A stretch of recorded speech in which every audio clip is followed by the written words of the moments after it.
everybody? Welcome back to the Money Is Show. And this episode, we have a special guest that flew all the way across the country from my old hometown just for a little bit, Raleigh-Durham, North Carolina. He came here to talk to us about thought leadership. Thought leadership is one of my favorite topics that is out there. It's probably something that I'm super passionate about, that I love spending time on. I don't probably spend enough time on it here on the show with you, so I want him to dive deep into thought leadership from whatever genre, from whatever industry you're in. It's understanding what leadership is and what is the driving forces that's allowing us to accomplish certain things and or fail in other places. A lot of it goes back into between your head on that thought leadership. He started off as a homeless person, built a multi-million-dollar construction business, got into many levels of real estate investing, and from there he's launched his thought leadership program, which is the Journeys Principle Institute. I'll say it again for you. You guys go check it out. The Journeys Principle Institute. You guys check that out. We'll make sure you follow him. His name is Stephen Scoggins, all the way from North Carolina, author of 2 different books. Stephen, thanks for coming on the show. Dude, what's going on, man? So happy to be here. Glad to have you, man. Yeah. It's always fun when people come in that are a ball of energy. Sometimes I get people come on the show that it's just that that's a natural personality, and they're more of a mundane. And so Stephanie, who's the Money Is host, who's awesome. Yeah, she's great. And whenever we meet just for a second, she'll tell me, "Oh, he's got great energy," or she'll tell me, "Be prepared. Need to drink some coffee." Be prepared. So she hit me. She said, "Oh no, he's got great energy." Dude, thanks for coming on the show. A lot of stuff to talk about. We talk about thought leadership and your story from homelessness, all the way to multi-million-dollar business owner.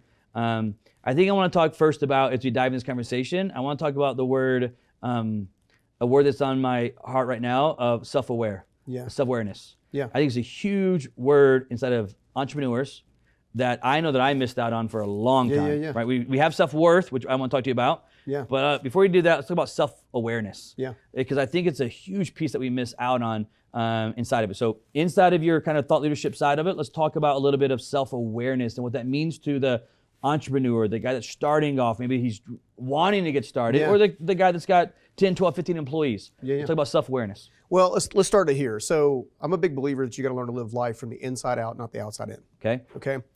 In order to live a life on the inside out, from the inside out, you've got to really get into that subconscious thing, which you and I were talking a little bit off the air. Love that. Yeah. So that is a deep rabbit trail that until it's actually dealt with, you will end up limiting yourself without even knowing that you're limiting yourself on a consistent basis. Yeah. Most of us, unfortunately, spend far too much time living from the outside in. We're focused on the career aspirations, the person we want to date or marry, what the kids and the soccer games and all this kind of stuff.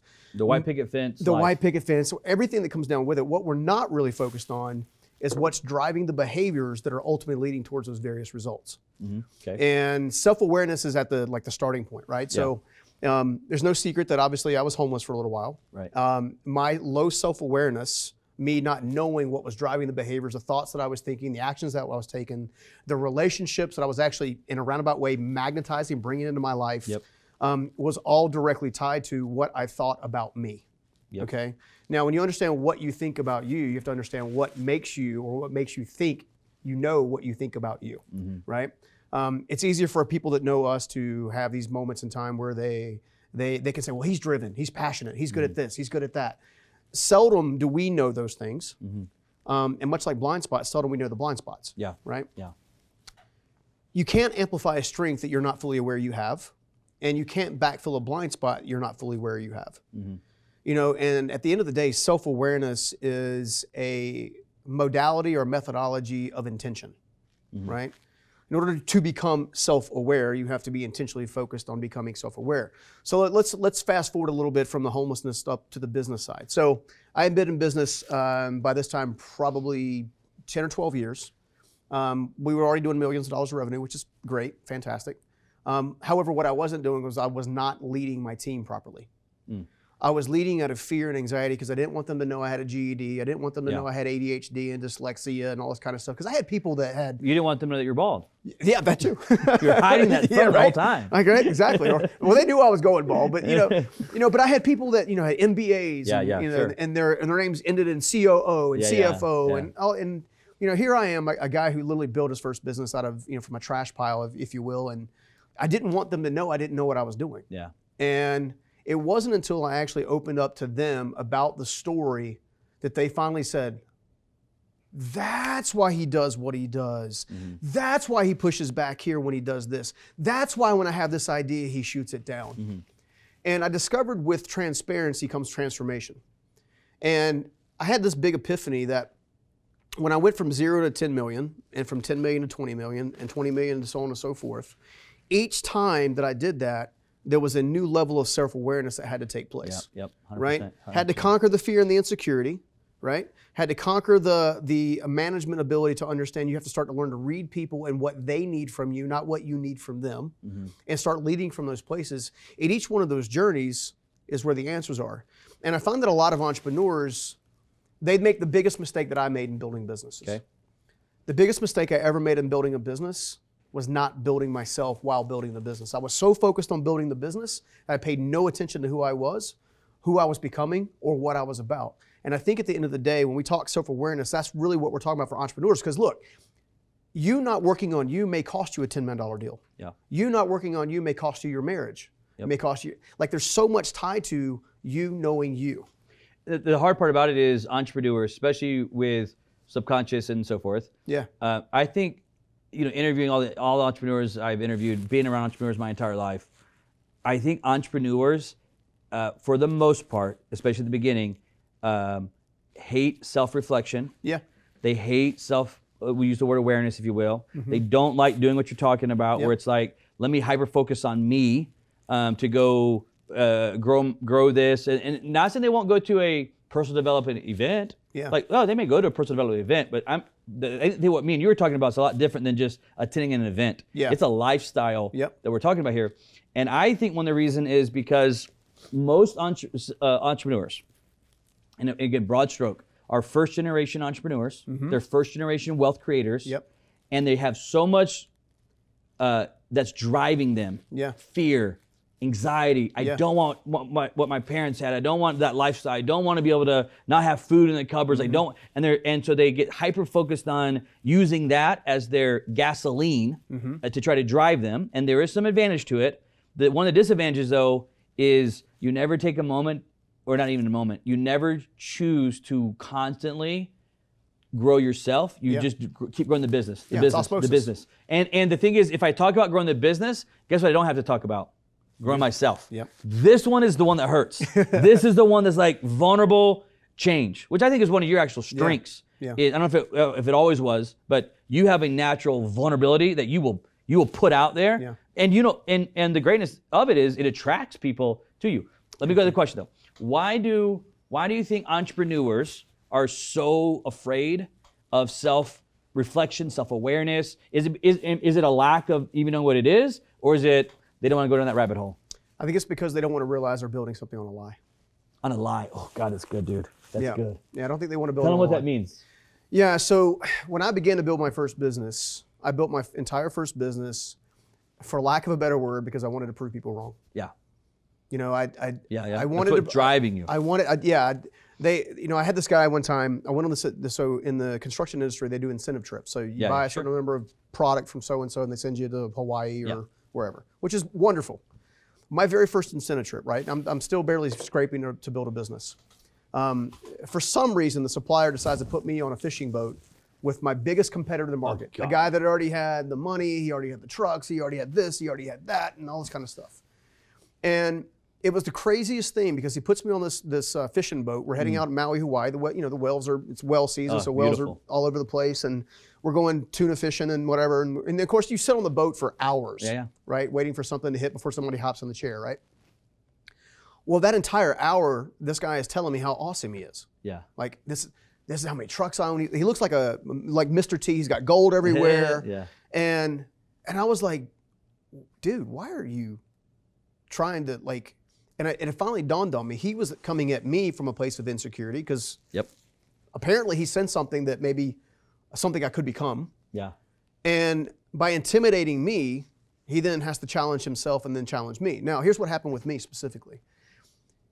I had to confront in the moment, actually I can end up confronting it almost 10 years later, but I had to deal with in the moment how I felt in the moment. How I felt in the moment was like, I'm gonna show you, you son of a kind of scenario. And then I left that fishing boat, and he doesn't realize it, but he actually gave me the kindling I needed to go out and take over the marketplace. Fast forward 10 years later, he's no longer in the marketplace. His business is totally gone. Yeah. We've taken over a huge amount of market share. And then I have this other epiphany. That what I needed then is not what I need now to take me to where I'm headed next. Yep. So I think there's a time and energy where your insecurities, if funneled and channeled correctly, can actually advance you, but it can't advance you to doubling your revenue or doubling your impact or anything like that. You have to get to the point where you are confronting yourself on a regular basis. Mm-hmm. And I think at the end of the day, I think it's probably the easiest thing to do. Yeah, you're 100% right. And I don't think there's anything wrong with using the insecurities, I'll show you to drive. I mean, that's human nature. And I don't think there's anything wrong with that. I think the mistake that a lot of entrepreneurs make, myself included, was as I was using that, I never took the time to say, wait, okay, but where am I at right now? And what am I trying to do? And where are my shortcomings at? And I want to be clear on this point here. I have a philosophy when you talk about self-awareness that is one thing that I look at where I'm failing at and try to fix that. Where I'm falling short at in certain areas, right? And it could be with managing staff, and I didn't handle this conversation the right way, or I need to address this, and I don't want to address this right now, right? Whatever it is. But when I talk about that, I'm not talking about I try to find where my weaknesses are, such as, hey, I'm not good at accounting, and then I go spend all my time and say, I'm going to go master accounting. That when I say self-reflection, I know where my weaknesses are in business. I know where my strengths are in business. For me, I don't try to go fix those weaknesses. Yeah. I actually try to just go, I have on purposely not learned certain things that I should have, in probably general sense, but I was so stubborn on, no, I will not learn this thing. Yeah. Even like, and I'll tell you what it is, it's Excel, which is so funny. Like. So you know what a VLOOKUP is then? Oh, I have no clue what you're talking about. Copy, paste, I don't know. A pivot table? You know?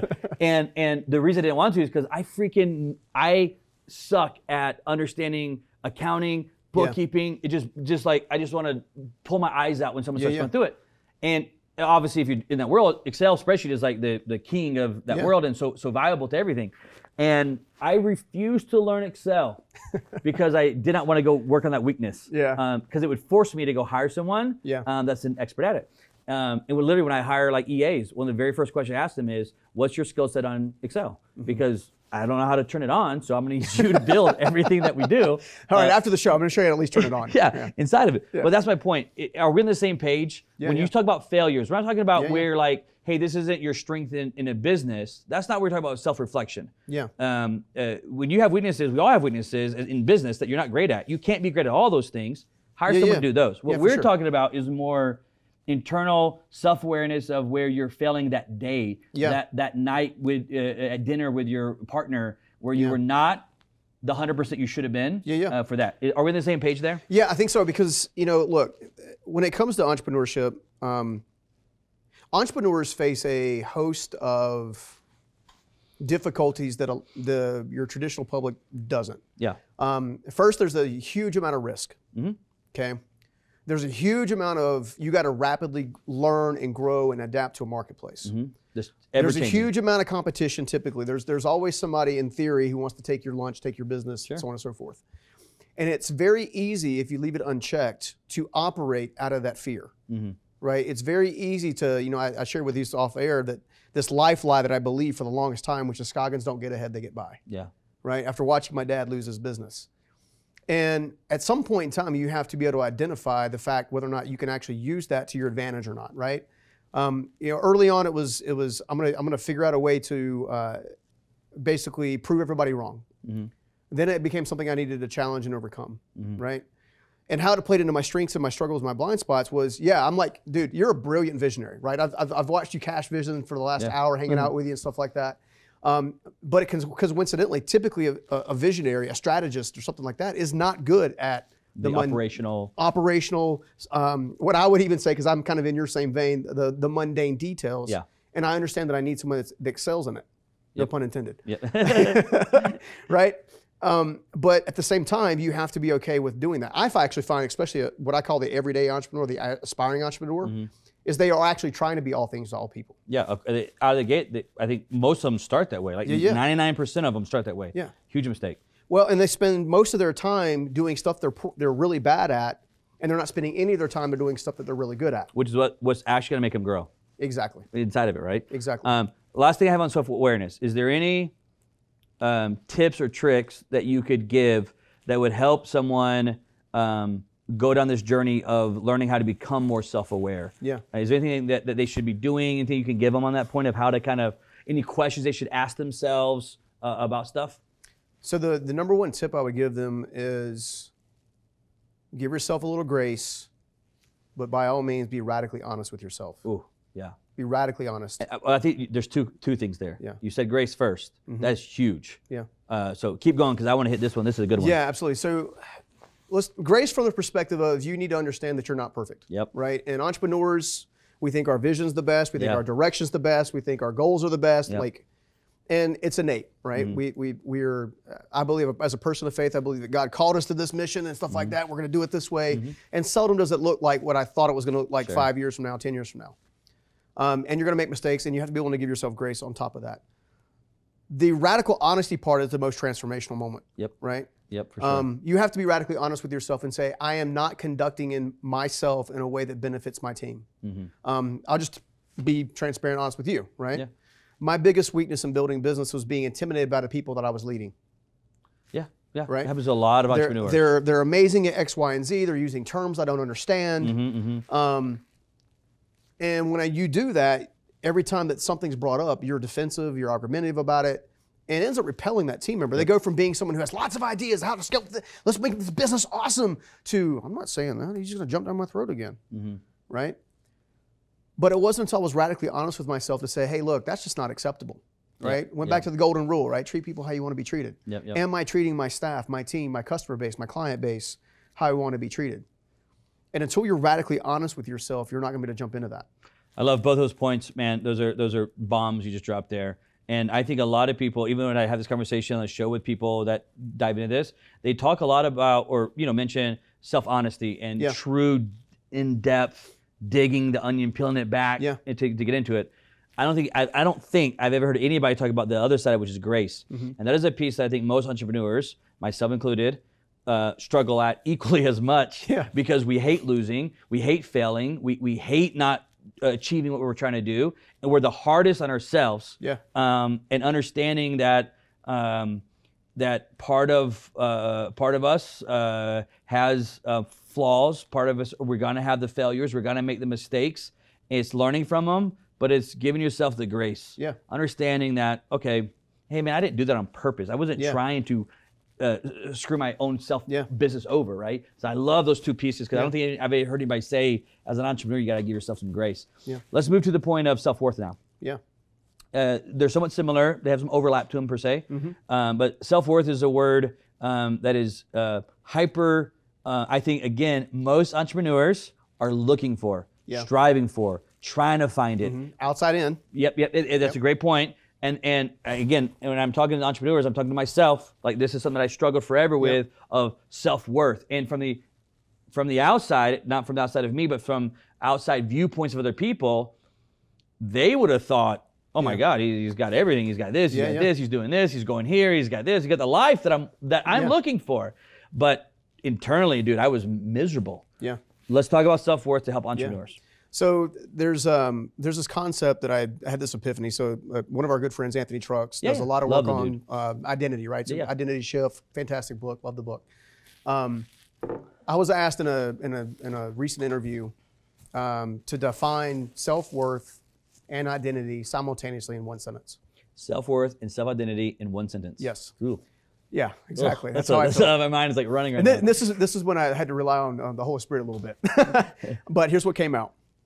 Self-worth and identity are nothing more than what you say about you.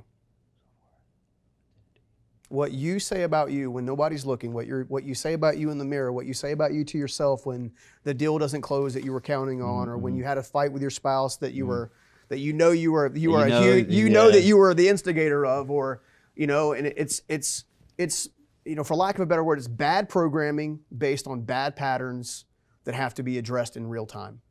That's good too. Yeah. So in order to address a bad pattern and bad programming in real time, you have to understand and actually start from the result that you have that you don't want, right? So let's say I have an outburst with my team, right?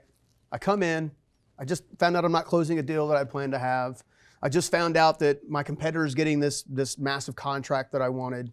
I just found out that the bank wants to require more collateral for something. Like it's just stuff that I don't want to hear, right?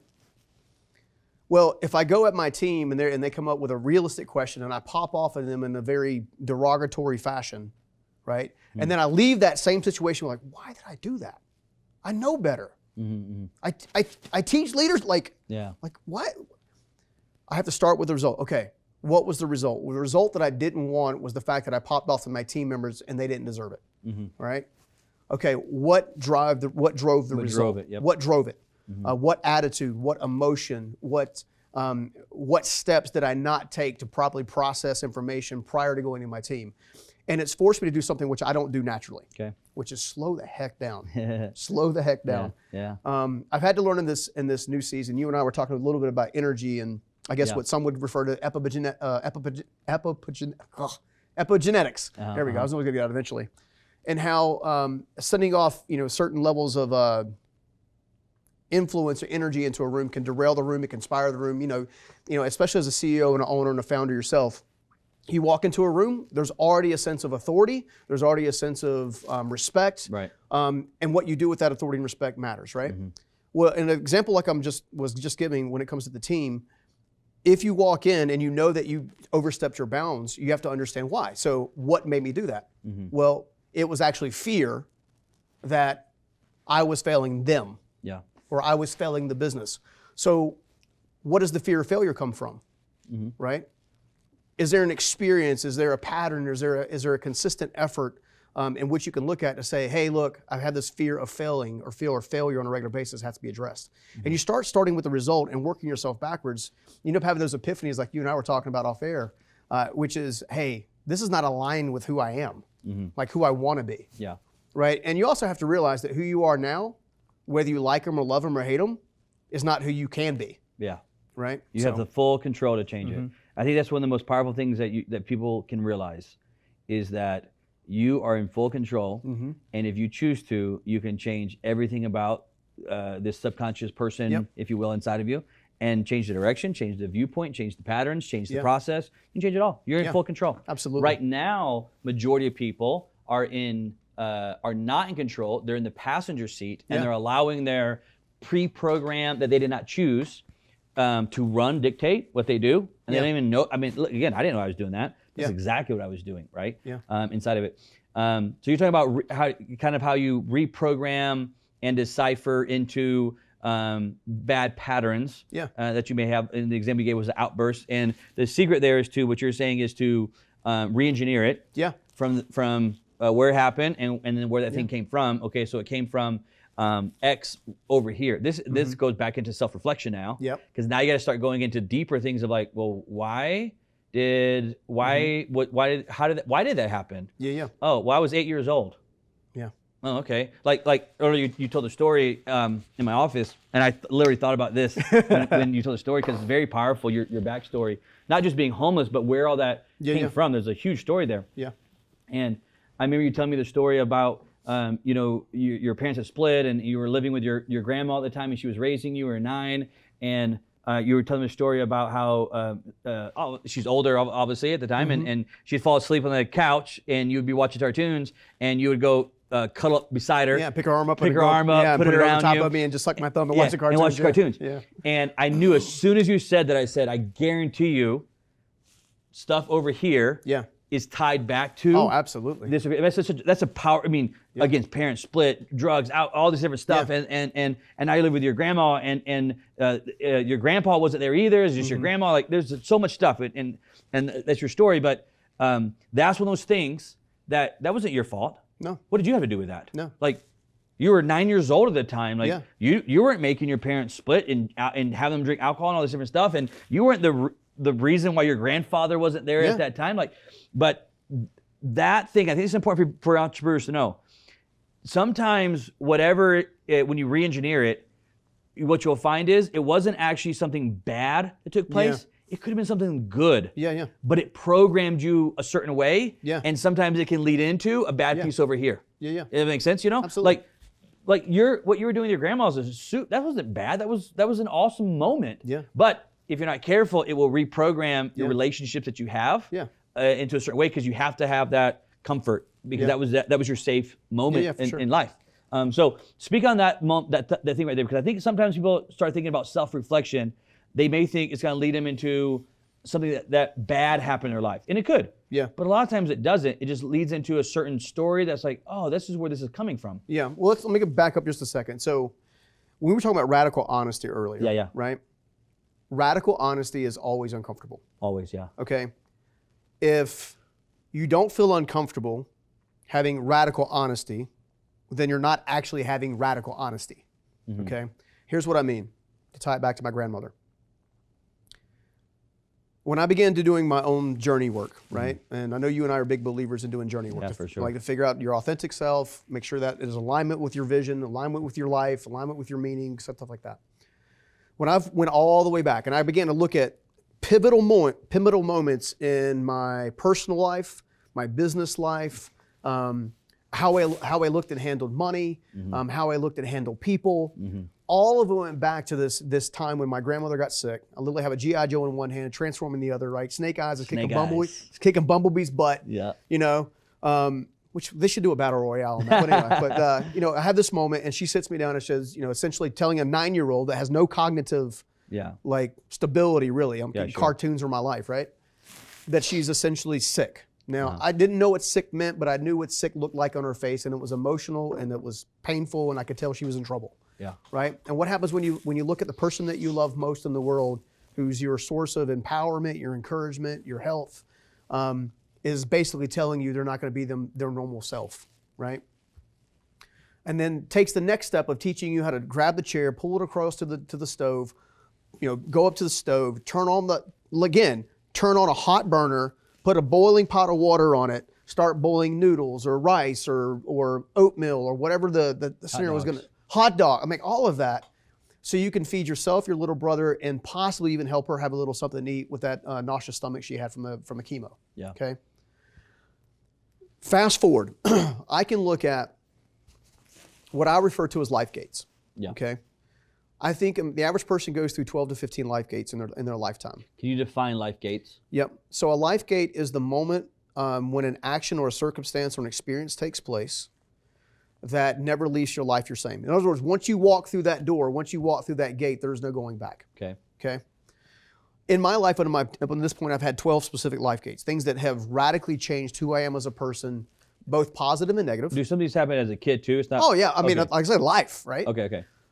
In this specific example, I was able to identify, after enough radical honesty, that my need to have to save people, or my need to be the source of solution to everybody's problem was directly tied to, I wanted to save my grandmother and I couldn't save my grandmother. Yep, bingo. You know, who passed away a couple years after that, which led me to marrying someone who needed my saving, which led to a divorce, which led to the, you know. There is this is such a deep point, because there is a superpower and kryptonite there. Yeah. Right? Yeah. The superpower is you will work tirelessly.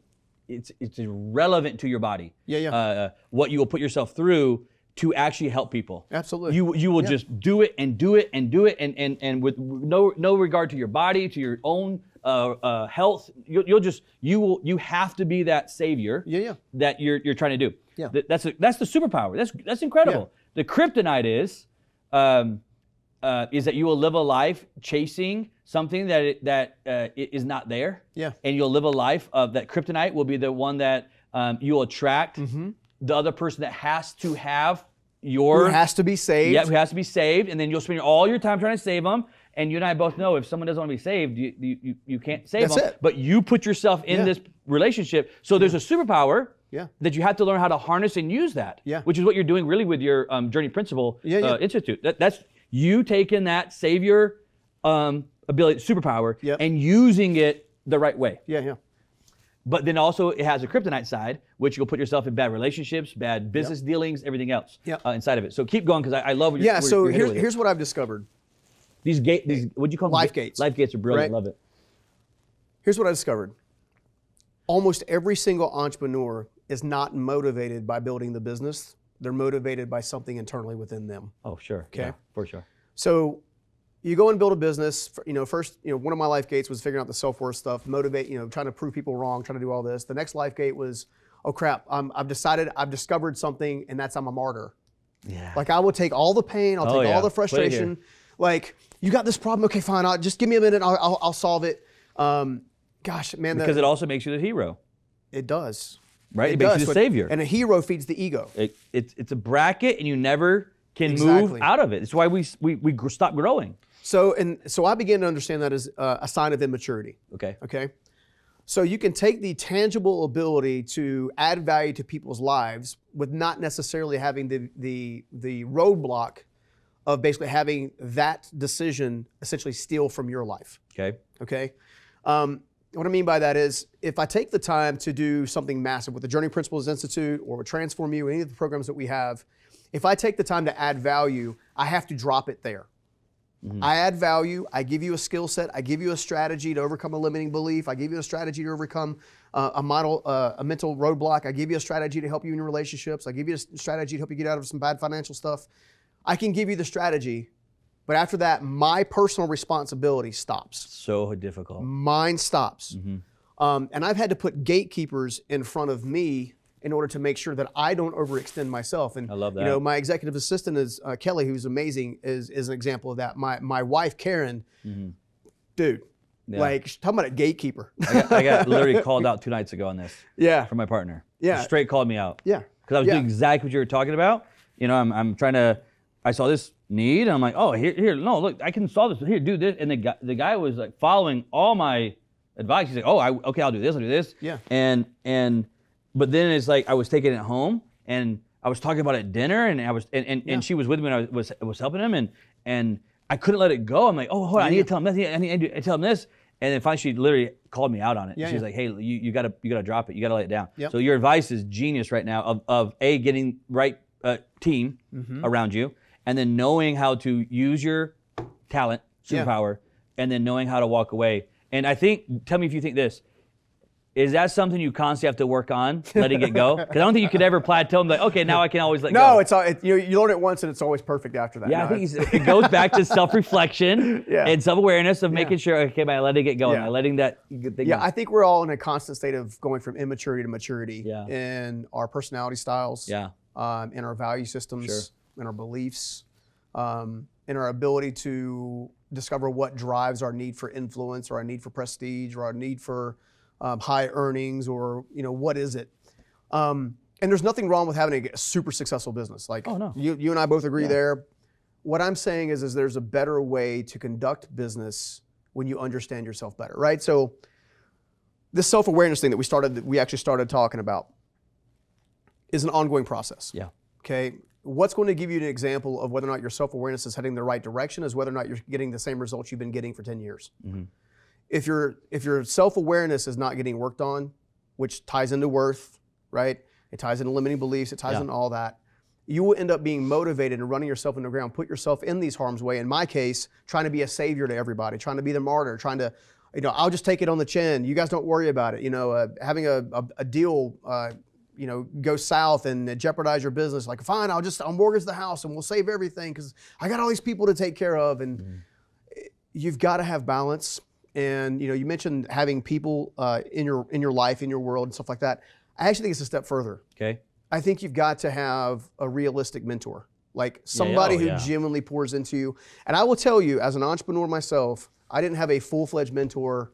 I had Steve Myrick for the early part of my basically upbringing in business, I guess you could call it. 2003, passed away, and after that, I didn't have a single mentor for almost 10 years. Mm-hmm. Not somebody that I could go to and cry on their shoulder and tell them, hey, I'm doing this wrong. I don't know how to not do it wrong. Can you help me out? Like, again, it comes back to self-awareness. It comes back to worth. It comes back to radical honesty. It comes back to being able to be taught and knowing that you can be taught, not thinking that you know it all. And then that is the relationship I think you have. I think you have people outside of you who see yourself differently. Mm-hmm. And then there's also the work inside of you of learning how to see yourself differently. Yeah. I think at the end of the day, I think you got to have those two components, or you will just keep doing what you are. And you can have your business could be exploding. Right, sure. Could be exploding, right? Yeah. Mm-hmm. But if you were a dork leading that business, it won't take 5 years for it to catch up with you.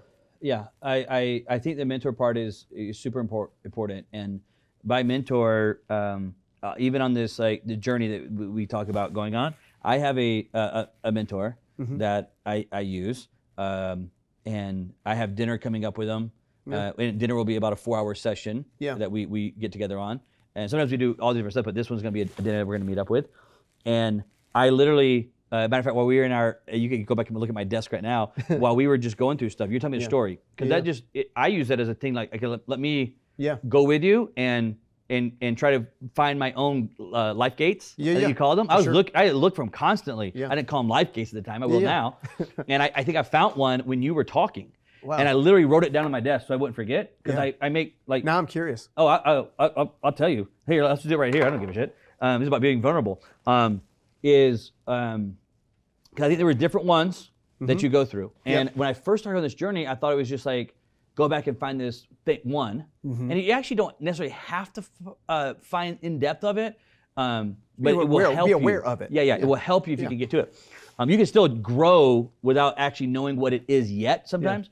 But I thought I found the first one, and I was like, oh man, this is it. And it was a great learning moment for me.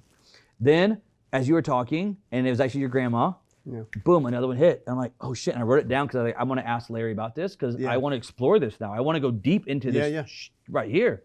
Because this could be like keys to my success is how I look at it right now, right? It really is, though. It's what it is. Yeah. And mine was, I grew up kind of opposite of you when it comes to family. I had a mom and dad married, still married to this day. Yeah. Great father, great mother, do anything for us.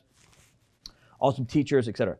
My mom was pregnant with I'm the oldest of 4. She was pregnant with one of my sisters.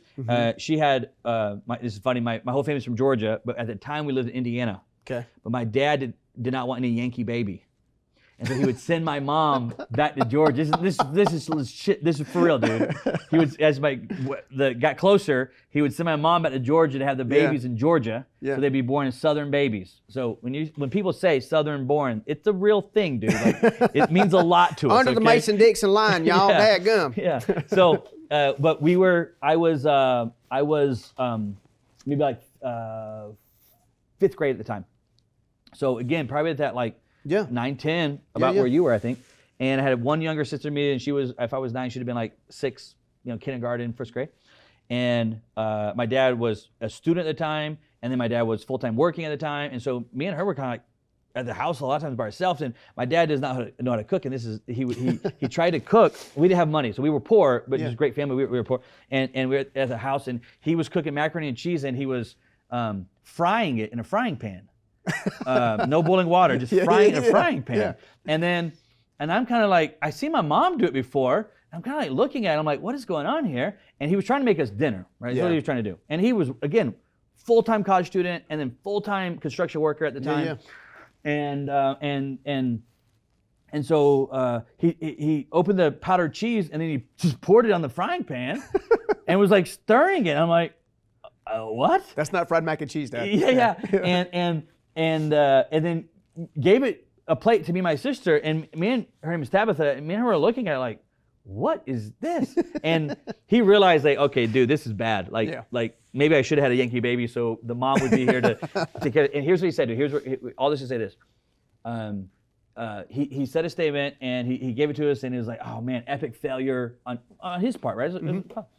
And he said, hey guys, sorry, we have a new saying around here. It was let me think about Y-O-Y-O. Okay. And he said, we got a new saying around the house. And I was like, okay, what is it? And he said, it's Y-O-Y-O.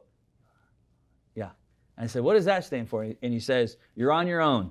And our whole family's been a joke. We've always laughed about it and cut up about it and joke about it. And me and my sister ate like fudge rounds. Yeah. The old, and oatmeal cream pies, you remember those? We ate those for like 2 weeks straight. That's what we ate like every night for dinner. But I think there's a source there. Yeah. He wasn't meaning you're on your own as a kid. He was just saying, hey, I can't cook this. You're gonna have to figure out, you're on your own here.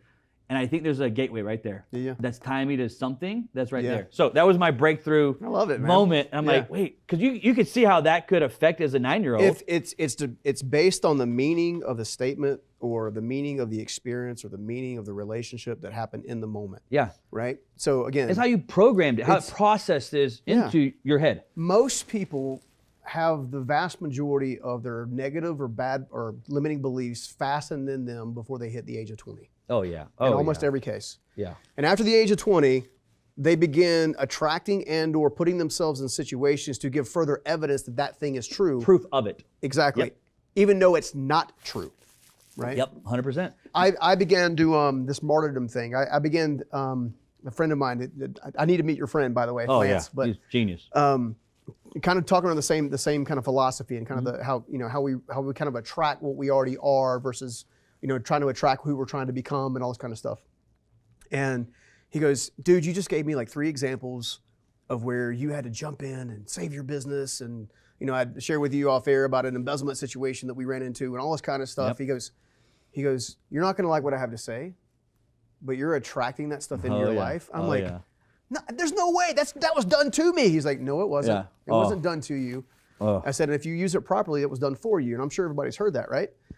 In this specific situation, I was like, all right, radical honesty. All right, Stephen, is this a truth? And if it's true, where's the evidence of this being true? Mm-hmm. All right, well, number 1, you think everybody's out to get you. Yeah.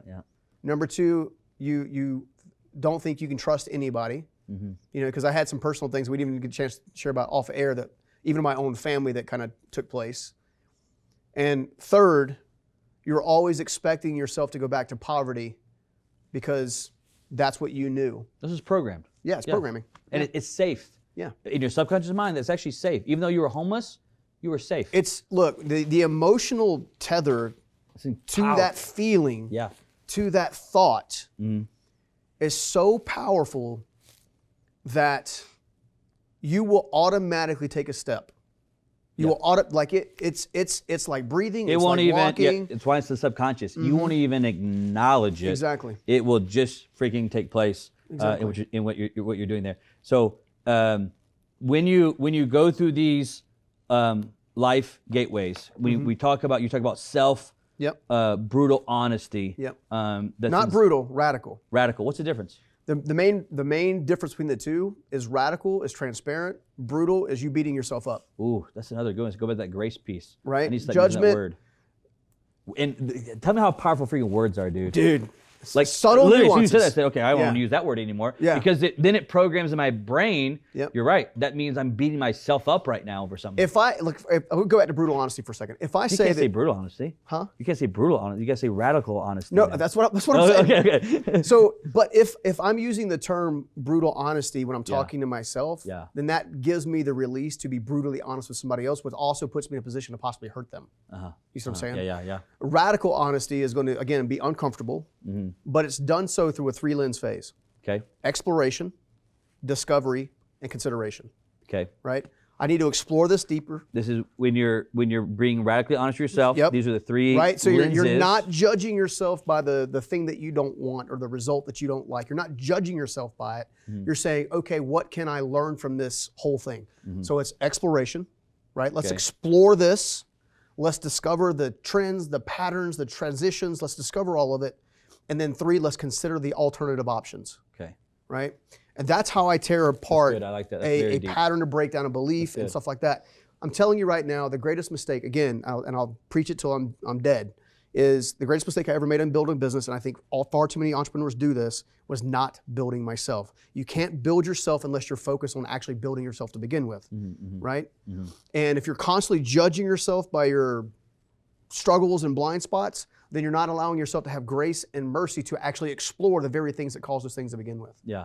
I love, I'm so glad you gave those 3 steps into searching for radical honesty. And I use, there's specific words. Oh yeah, because they all are making sense now. Because at first I thought exploration, discovery, or I thought when you first said it, like, I mean, those are somewhat similar. Yep. But the way you describe them is very detailed into it. Exploration is where you're going into open heart. What is happening? Why is this happening? Where is this coming from? how old? Like Yep. just With no judgment. yeah, just no you're condemnation. puking out the It's an expiration observation. of it, right? Yeah. Discovery is a great one, because discovery is, like you said, is finding out what are the patterns from it, what are the processes from it, what are the triggers of it that take place. Is like discovery is understanding like all those different pieces, and then the consideration is consider the opposite of what would take Could be place. an opposite. Could be just an alternative. It could be like you start opening up options. So the easiest way to do this is you and I every day, most everybody watching, lives our life, again, outside looking at, or from the outside, right? We wake up, we get up at 5, I get up at 5 a.m. Some people get up at different times, but you go through your mundane day. I get 4:59. All right, 4:59. You're just cool. Hey, whatever. I'm not saying I'm better. Just putting that out there. Yeah. But you go through your habitual day on a regular basis. Unfortunately, when an event happens, you stay in the same perspective that you normally go about your day in. Right? So let's say I have a negative event that happens. First thing I go is, how could this happen to me? Right? It's not about what you can learn. Nor do you take the time to begin to do something differently, which I use personally, which is actually zoom out. Okay. Right? Instead of looking like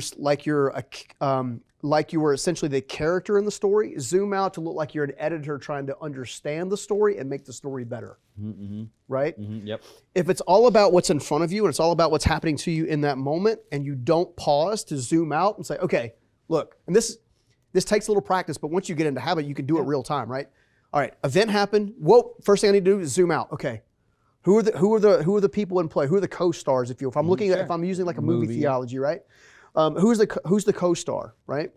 What are the villains and the henchmen in this story? What are the pitfalls? Because you ever had those movies where you're like, don't go in that closet. You know the boogeyman's in that closet. What are you doing? And people's like, oh, I'm gonna go to the closet, right? Right. It's the same concept. Yeah.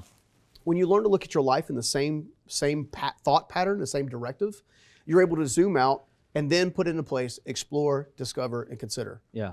So That's great, because when you go through those 3 steps, it's way better from that bird's eye view, zoomed out lens. And I love the illustration. It's a great teaching illustration you gave there from the movie standpoint. As an editor, not as the main star of it. Because as the main star, you get hyper-focused on really beating yourself up a lot as you're the main star, because you're focused on all the mistakes you made and all the right in front of you.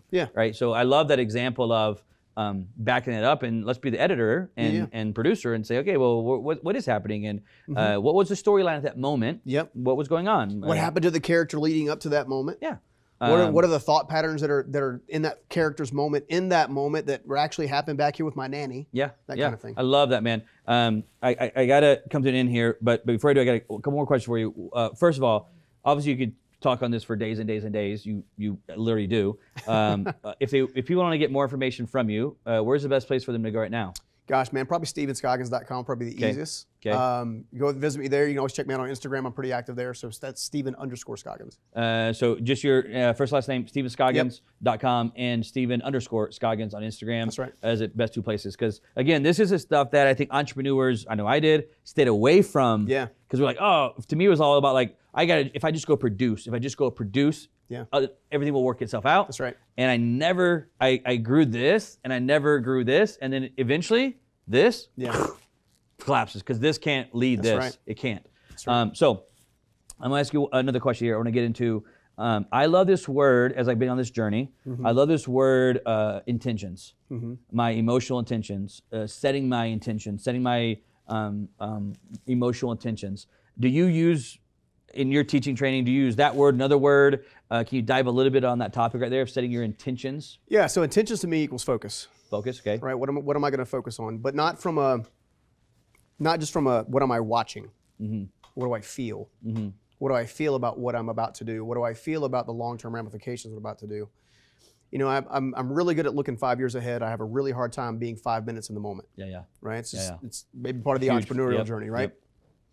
That being said, what you call intentions, emotional intentions, to me is more that emotional focus. It's more of, okay, this is how I want to live my life, and I'm going to funnel everything through this lens, through this filter, to make sure that everything that comes out of my life is a semblance of what I want out of my life.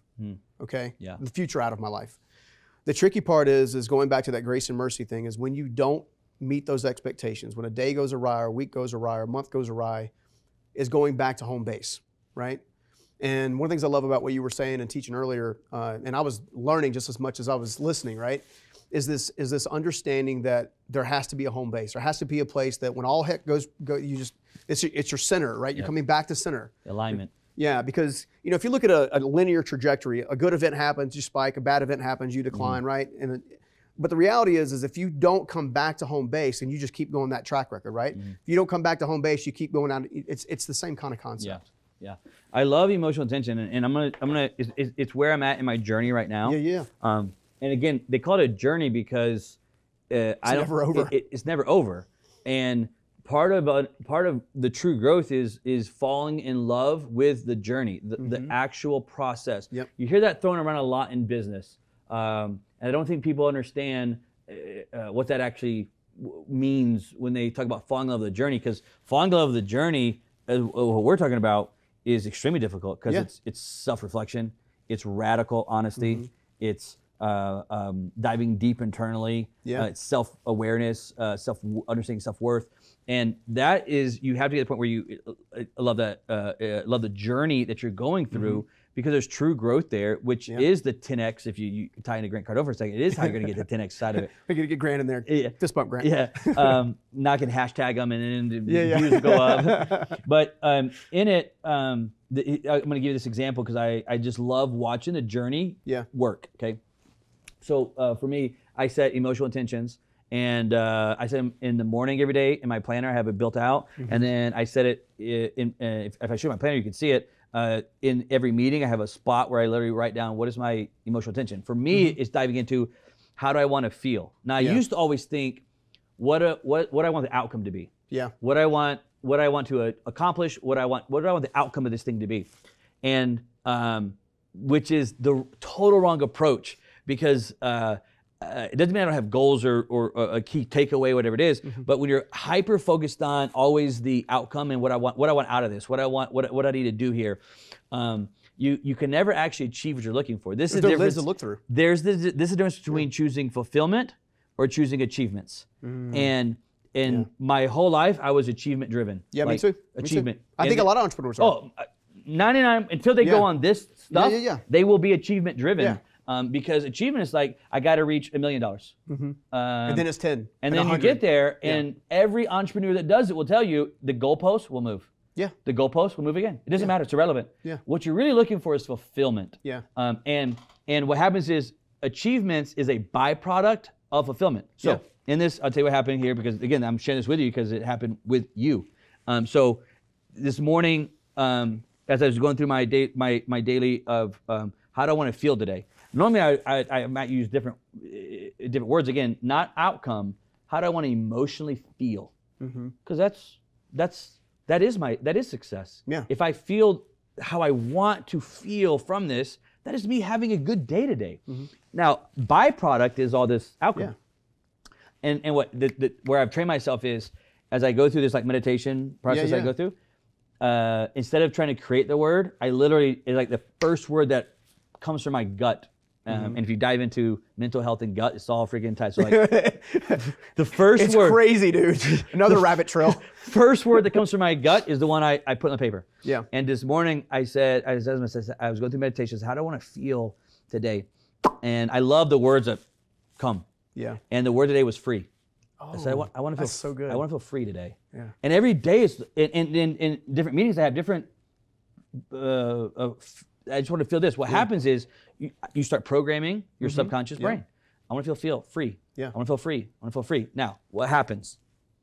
I was free on the show.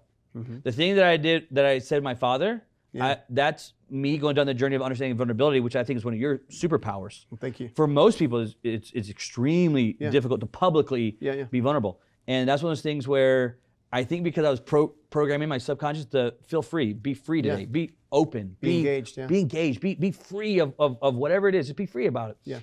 And when we were going through it, and that's what came out of me setting that intention, the byproduct was I was able to be vulnerable and grow.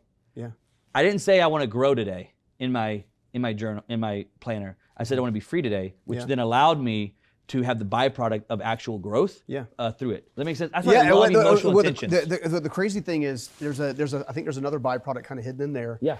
And this is something that I've I geek out on this, dude. I love this. There's one of the hidden things I see in there is this subject of permission. Giving yourself permission. It's good. We don't give ourselves permission to do the things that ultimately lead towards fulfillment. And we don't understand that fulfillment should come before achievement until after we've achieved something and realize it's empty. Yeah. Right? And the fulfillment side is directly tied to the permission that you gave yourself to then feel it's be great. present I in the love moment. that. Anyway. No, I need to learn. I need to learn here. So there's the permission that's allowing. I'm giving myself permission. Permission to learn. Permission to become self-aware. Permission to become a better father, a better mother, a better leader. Like I had this young lady that I met, and I was doing like a intensive coaching session with her. I'm super successful. She had allowed her mother to basically move in with her because her mother was falling on some hard times, right? Which is, honorable.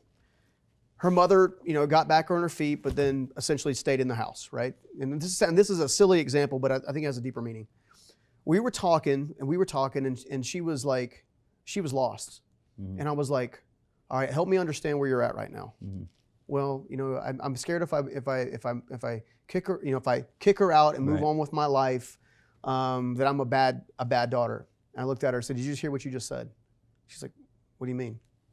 You just called yourself a bad daughter. Mm-hmm. Yet all the evidence supports that you're not a bad daughter. Yeah. All the evidence supports that you're an amazing daughter who needs to give herself permission to move on with her life with the person that she's now, loves and, mother to the, like, you know what I'm saying? Like, I get it, yeah. We don't give ourselves permission to live free. We don't give ourselves permission. Yeah. And we'll give ourselves permission to go build a business, but we won't give ourselves permission to be honest with the people that we're building the business with. Yeah. Like, it's just, permission can be such a powerful word. I love that word right there because in the mornings is what I'm doing, and now I'm actually going to hyper focus on and saying it. Mm-hmm. What I'm doing is I'm setting my emotional attention that I want to feel this way, which is subconsciously allowing myself, giving myself permission to feel this way that I want to feel. Yeah. But now I'm going to add that to before it was the auto program. You were just feeling how you were feeling. Before it's whatever was programmed from someone else or from my life gateways that's what it was. Now it's like I'm in control of that. Yeah. I'm not chasing achievements. I'm chasing inner fulfillment, which is how do I want to feel through this session. Now what I'm gonna do is I'm gonna go back and say I may have actually, because my planner, I built it from scratch. Yeah. It took me I probably spent $50,000 on my planner, dude. It turned out great. And I may have to add a new line to it. That Scoggins permission that literally says, "Did you give yourself permission?" Set my emotional attention, and then the question says, "Did you give yourself permission?" Ooh, that's good. To do that, and then I'm gonna put yes or no, because then now you're really getting deeper into allowing yourself even more to go on that path. I love that point. The freer you are with yourself, the freer you will experience in life. Yeah. I shared a couple of stories with you about my first mentor, Steve Meyer. Just real quick, home builder. Gave me a second chance, you know the story now, but I didn't deserve. But he asked me a question when I was young, and he said, what's the difference between a rich man and a poor man? And I was like, duh, money. And he's like, absolutely not. It's the way they think. Yeah. And I've come to realize that we are either being programmed or we are programming. 100%. So one of the things that he taught me as part of that statement was the intention of giving yourself permission to actually think differently. Mm-hmm. And that thinking differently gives you a different reality altogether, right? So if I take the money analogy and I say, well, if I need to learn to think differently in my relationships, okay, great. What do you need to learn? Who do you learn it from? What kind of information do you need? What kind of permission do you need to give yourself to surrender to the process? And I think it's one of the things that you've done that's been so amazing in this recent journey that you and I have both been on. Ironically, we didn't know that we were on similar journeys until today, but is this concept of surrender. Yeah. Right? We're surrendering to a process. We're taking our hands off the control of it, and we're saying, I want to be the most authentic version of myself and live the most meaningful life I can possibly live, that I can possibly do. And the only way to do that is to go inside first, lead yourself to the outside. Mm-hmm. The mind truly controls the body. The body does not control the mind. Yeah. No, the illustration that you gave of letting go the steering wheel, if you will, of your illustration, and it's very difficult for an entrepreneur because it's part of what, again, makes us great is that we're willing to go take risks. We're willing to go down a different path that's way more risky, like you mentioned. But part of that is we control. Yeah. We are in the driver's seat of what we're doing that day and so forth, and we are the ones who are. I go here, whatever it is. And so when I first learned this concept of letting go of the steering wheel, if you will, letting go of control, it's like, well, wait a second, that's the dumbest thing I've ever heard of. Like, how could I get to where I want to go if I'm not in control? And the truth of the matter was, I was never driving anyways. Mm-hmm. My subconscious pre-programmed stuff was in total control. Yeah. I have more control now than I have ever had in 20 years of being an entrepreneur, because I am what you talked about. I am the one who's making the choices to program, not be programmed by something else, good or bad. It's irrelevant, but I'm choosing to program myself versus letting someone else, which means I actually have way more control. Yeah, I mean, it's full circle, right? Dude, it's self-awareness is nothing more than understand what you need to amplify, what you need to learn about, and what you need to backfill. Yeah. Okay. I love it. It's a process. It takes time, but in that process, you'll be confronted with your insecurities. Not to scare people away. It's a good thing, not a bad thing, right? You'll be confronted with your motivating driving factors, right? You're going to be confronted with the types of belief systems that were created based on the patterns and the program you've been operating in. And you will find, and dude, I was the first one to call this BS. Like when people started saying, yeah, your mind controls everything, and BS, I was literally BS. I was like, yeah. I'm like, look, I have discovered that it's absolutely true that you attract in what you are. Oh.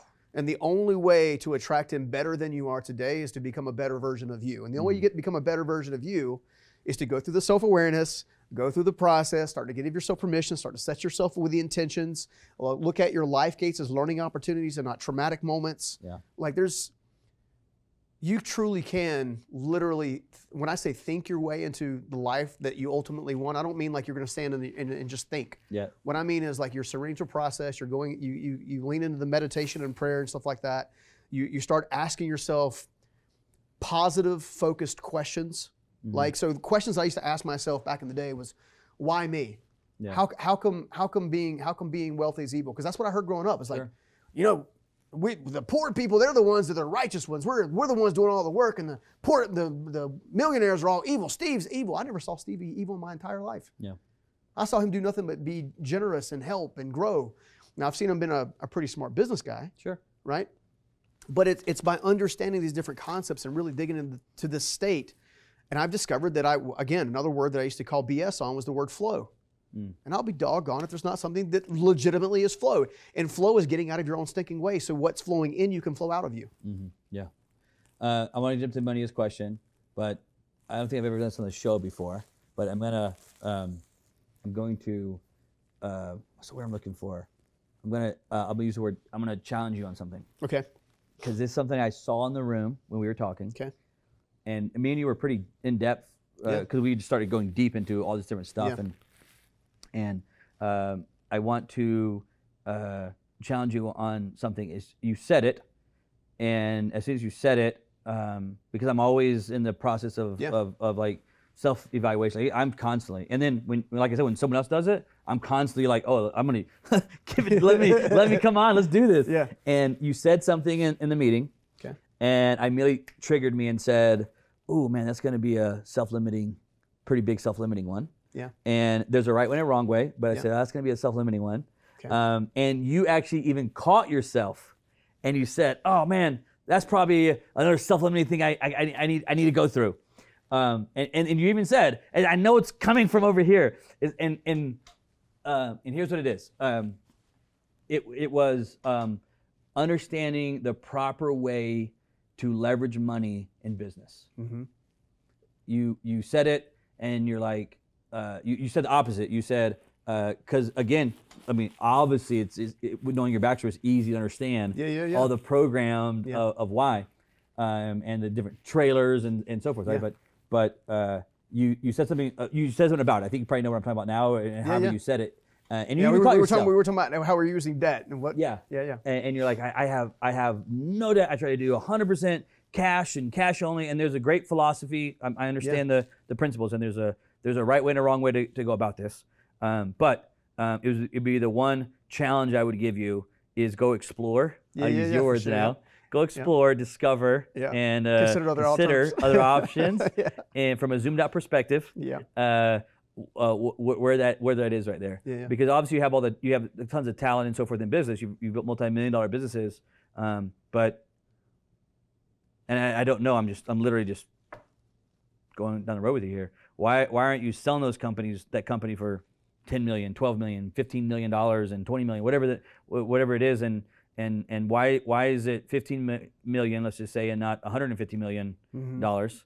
So all that to say, I'm going to leave all that nuggets there for you, and on your flight home you can start some exploration mode. Andrew, man, you really messed me up, dude. Into it. So on that note right here, let's get into this question right here, which is Stephen Scoggins, founder and owner of the Journey Principle Institute, which we're talking about this journey, and I love every minute of the journey. So we talk about money, and it goes into all that we're freaking talking about, man, because money is an achievement. It's not a fulfillment. It's a mirage. If you keep chasing it, it ain't there, man. And whatever you think it's going to provide you, it's not going to. Now you can. I'm not saying don't go get it. I'm saying it's how you go about getting it. To find, because how many wealthy people do you know that are freaking miserable? I've worked with a lot of them. Yeah, I know a lot of them, and it's amazing because it's like, well, dude, you chose money over. It's your idol. It's your idol. It's what's controlling you. You're chasing this thing, and you won't even use it. You're afraid. The fear drove you the entire time, from the time you probably started, from not having it, drove you, and you won't even do anything with it now because you're afraid. You're just gonna die with it. And it's so powerful to understand it. So I'm gonna get this to you. You answer what money means to you. Sign it right here, and then me and you will talk about your answer there. Give you the Sharpie. And again, as he's doing that, guys, make sure you check out his institute. The Journey Principle Institute, and then also check him out on Instagram as well, StephenScoggins.com, and then Stephen_Scoggins, and we'll tag all this in the show as well, but make sure you guys check him out and follow him to get more information. Here he is. His answer is, Stephen Scoggins says, money is not evil. Money is not evil. Okay? So obviously my first thought goes into religion here, like immediately the word evil and money are like synonymous in religion, but you tell me what it means to you. Since we've been talking so much about limiting beliefs and becoming self-aware, I thought it was important to share that a limiting belief of mine for a long time was that money was evil, because I was programmed, I was taught that money was evil. And here's the crazy part. It was evil, if it's evil, then it's evil to earn it, which means I will limit my own organizational growth, I will limit my own opportunities because I don't want to be evil, right? And I think a lot of entrepreneurs, while they may amass wealth, they may build successful companies, a lot of them may fall into what I fell into, which is feeling guilty about actually earning high levels of income because I was taught that the good guy is the poor guy. What I've recently discovered that is money is not evil. It's actually in the hands of a steward. And we talked about this earlier, right? So if money in my hand creates more generational overflow and generosity to other people, where money in someone else's hands creates more tyrannical behavior, then I would rather money be in my hand, right? To end up blessing the world. No, it's a great answer, and it's a deep answer, and it goes back to your whole Journey Institute in the fact of it goes back into how programmed into it, and you have to reprogram that. If you live a life as an entrepreneur that money is evil, good luck getting actual freaking money. Money is not evil. Money is actually extremely good, and I've, on the show many times I've dove deep into all the religious sides of it that we miss out on. But if you have a programmed head, and I did, I mean, again, if you grew up in the South with church, it's pretty much, you could almost write it down. That's probably programmed in you that money is evil, and I think it's actually deeper than that. I think the reason that so many people, not even on the Christian side, have a belief programmed in them that money is evil is, I think this is tough to say, but is self-reflection on others, is that it's how people that were programming me were justifying their failure of not having it. Bingo. That makes sense? Bingo. And it's like, whoa. It removes accountability. You've programmed me now. You failed at this. And because you failed at it, instead of doing stuff reflection. All of a sudden it limits my possibilities? Yeah, that's what happens, right? Because they failed at it. They got to find a way to justify. Yeah. And this is all everybody. I'm not saying. Look, I'm and the saying people that are we telling do you this. that are doing it out of love. They think they're helping you. Yes. Yeah. And their failure that they internally then justified, then they programmed inside of me. And again, when you say the word program, I'm not saying they sat down and like, it's just it's a pattern. It's what they do. It's their way of life. Yeah. It's how they do everything. We take on most of our information from the people that we admire and love most in the earlier days of our life. Yeah. And how they believe about life and everything from relationships to finance to all of it ends up becoming our basic operating system. And I think what you and I are trying to tell people is it's time to upgrade. You can reprogram that. And you can keep the good. I'm not saying, again, you can keep generosity. Oh man, there's so much stuff that from my mom and dad that I keep. I'm like, oh, this is gold. Yeah. But there were certain things, not because they were hated me, didn't love me.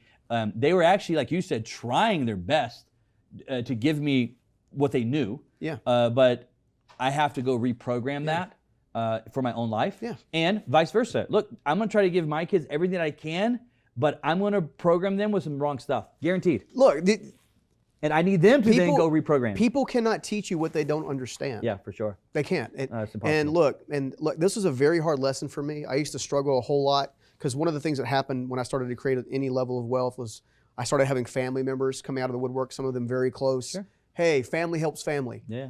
Yes, family does help family, but the best way I can help you now is to actually teach you how to use this resource, not give you the resource, because all you do is blow through the resource. Yeah.